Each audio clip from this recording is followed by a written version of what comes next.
I'm Chris Sierra. This is my wife, Holley Sierra. We've been members here at Cornerstone for about 4 years now.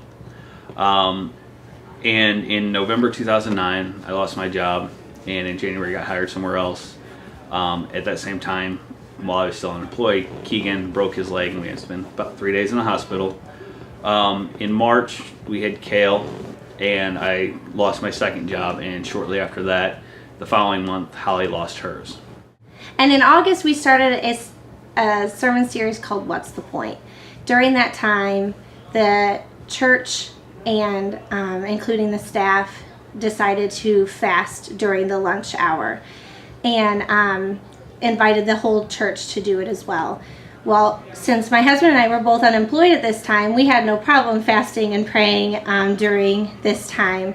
And by the end of the week, I had an interview for a job and called for another interview that I didn't even apply for the job.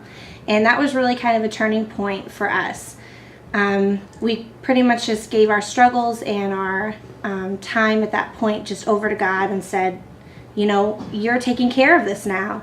Then in November, there was a children's group, most of you remember them, who came here and did a presentation for clean water, and God presented it to us that we needed to sponsor a child.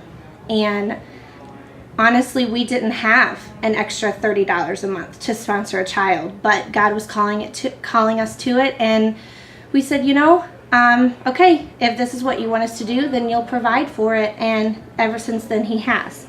If it hadn't been for us, you know, establishing a good prayer life and having faith at that time through all the trials we had, where we were unemployed for both of us for 5 months, me for 6 months, then when this came across, still not being fully on our feet, I don't know if we would have been to the point to give that money.